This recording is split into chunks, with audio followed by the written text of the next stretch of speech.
Okay, welcome guys to a nice early morning here at the camping ground.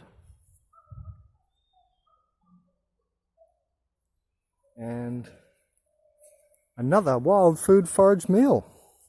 So I'm actually going to put the acorns in. There's just some oil in there, so the oil is not foraged.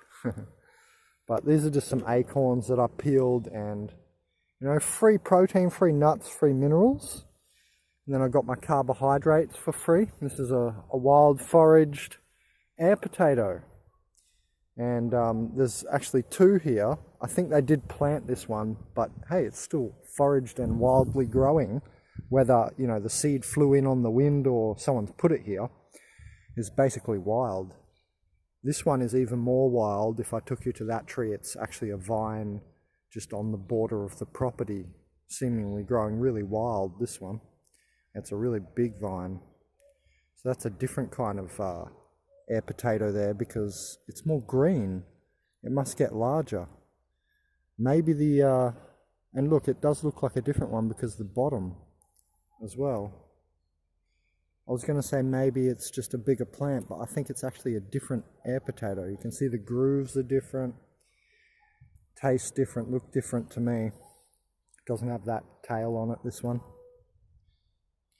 So anyway, I'm going to chop this up so I have carbohydrates and protein, like a good solid meal, And then I just put these natural sabotia or little onions here. I cleaned them and I put them back in here with a little bit of water, so that'll last all week. So I have my little onions sitting here all week, and I just pull them out, and I'm just going to drop them in. And then I have a little bit of flavor there. You can add other things. I was thinking of adding what they call remolacha here, or beetroot. That's not wild, but I just wanted to focus on the wild things I'm putting in here, and that's pretty much a meal just like that. And you can live off that because for a while anyway, because you've got carbohydrate, and then you've got this protein, that filling nut. You know how nuts fill you up? You feel full, you feel mineralized, And then I've got, there's maybe some vitamins, some lutein, pigment, yellow pigment in there, chlorophyll. There's stuff in there besides the onion flavor. It is a green.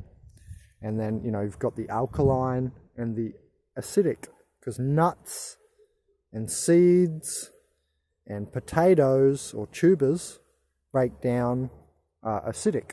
So if I just had the nuts and the tuber, it would break down acidic. So I'm going to put a little bit of greens in. I'll actually also put in, I found chickweed. But even using the cattail greens, just a few, not many at a time, and only sparsely now and then, just gives you another green to use. But here's what we're going to go use. Actually, I'll show you in a minute. We're going to go up there and have a look at the chickweed. And I also found curly dock. So now I have some greens here. There's curly dock. You can see that by the bigger leaf there, how it's curly on the edge. See how it's curly? These are just the younger leaves. And you'll see that in my other video. 28 food plants in and around the camping that I can eat. But if you see chickweed here, you see the inner stem? See this thing in the middle here? It's elastic. So if you can break the outer sheath of the stem and you have the little elastic part there. See how it's elastic? So that's one identifier, and then the little white flowers. So this is definitely chickweed as well. So there we have chickweed. And this tastes to me like a little spinach, that sort of oxalate flavor, so you can't eat like, humongous amounts of this. What you do with greens is you rotate through your greens. So I mentioned cattails before, and now I haven't eaten them for a week. And I've only eaten them twice anyway, here, in the last month or so. So I don't really have the same thing every day.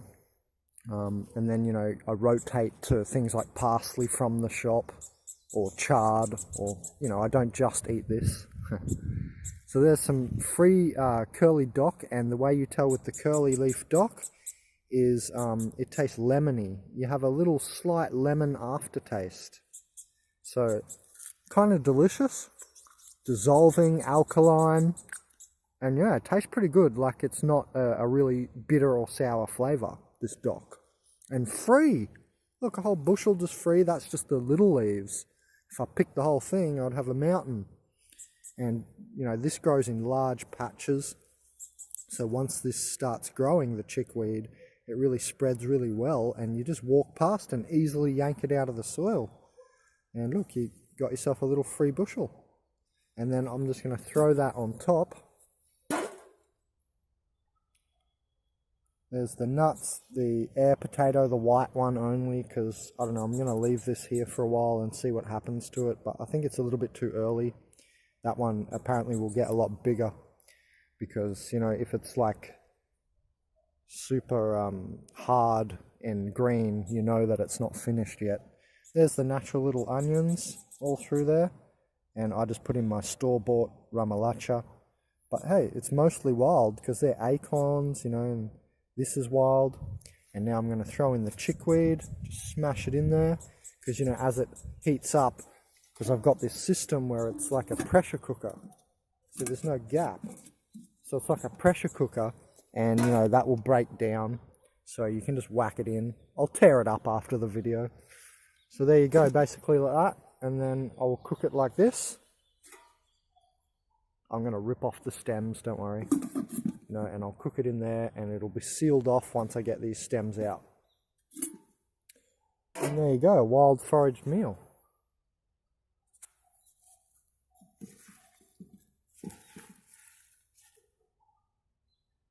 There's my finished product, the dock chopped up, and the chickweed. So we've got all the elements. So here it is. Finished cooking. The greens reduced right down to barely anything in that one. It was well, they're still there a little bit, but you know, you can see that you can put in a lot of greens.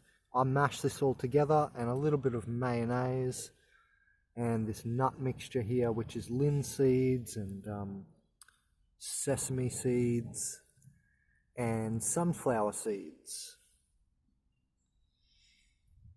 So just spreading that on top. So I've got my layer of greens, carbohydrates, even something for the liver, the beetroot, and the nuts, because you need all that fat and protein out here, you know. So that's why I put also the seed mixture on, because, you know, fat and protein out in the environment from, you know, vegan source like this as well is, you know, keeping you very healthy, because you're active. You actually want a lot of fats out here. And then just a little bit of mayo once I smash it up, and, you know, just to give it all some flavor and put it together so it's really enjoyable. Because otherwise sometimes it's a little bit too bland. Sometimes I squeeze lemon on as well, or sour orange I've used as well, or a mixture of both sour orange and lemon. Just squeeze one, or a lime. Tahitian, I think it was Tahitian limes I had, some type of lime, and it was pretty sweet actually. And you know, that just brought it all together. But at the moment I'm just going to use a little bit of mayo, and, you know, I don't have any lemons or anything, so I always change my meals, you know, to suit what I you know, have at the time. And there it is. Getting out from the tent to show you the chickweed. It's nice down here, down the end by myself, no one around.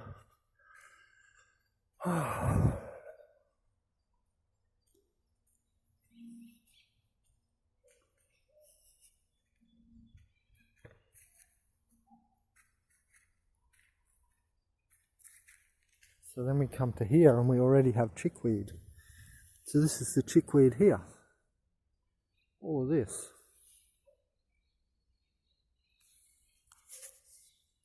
There you go, you can zoom in.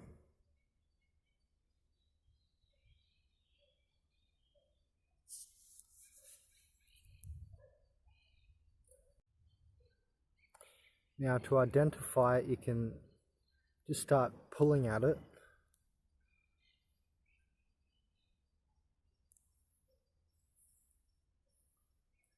And as you can see there, see the little bit coming off the end? Oh wait, I already showed you how to identify it, I forgot. So now we're going to go up here and have a look at the dock. But basically you break the outer sheath of the stem, and the inner stem is like a little bit of an elastic band. It's elastic. So there must be some good silica in there, I was thinking. Be good silica for your nails, your joints, your hair, your skin. And so here we have a huge patch of it. The chickweed just there, amongst lawn violets as well. So this is all chickweed. You can eat the lawn violet and then the chickweed.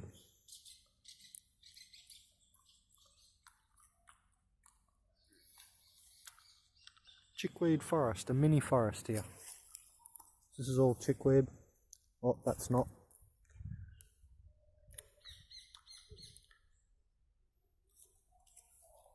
And then the dock.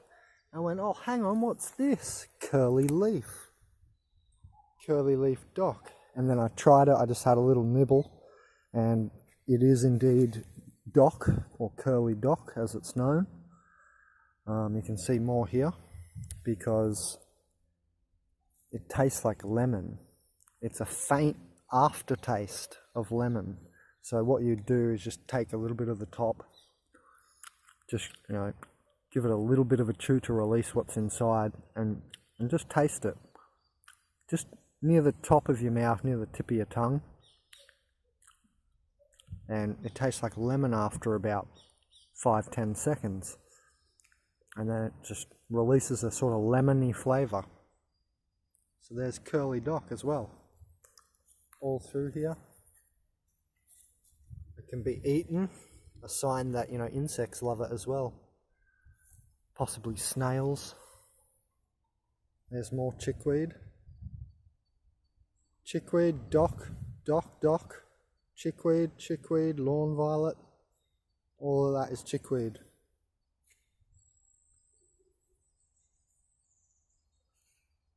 And here's the uva. So it's right next to the uva, and there's that cypress mushroom patch, which is now, after a few weeks, gone rank. It's the mushrooms.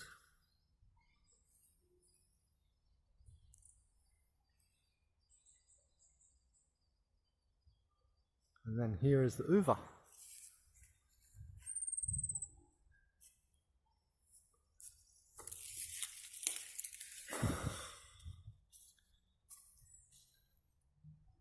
And with this, we just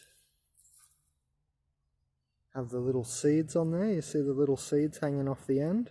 So you just take it away, and then you can eat all of that fruit. And it's like an apple in there. It's like juicy, see? Really nice. It's like an apple tuber. Gives me the flavour of kind of appley pear. You know, it's almost tropical flavour, you know? It's almost that kind of pineapple-y, similar sort of flavour. A bit appley and a bit pear-like. And yeah, that's the uva japonesa, or uva de pasa, uva de pasas, I think they call them here in Uruguay. And actually this is going to go in my next meal as just, you know, a flavour enhancer. And look at the minerals, look at the skin. See how the skin is very, you know, nice and brown. It looks like a tuber out of the ground, like an air tuber. So I'm having air potato and then air tubers. You know, pretty interesting.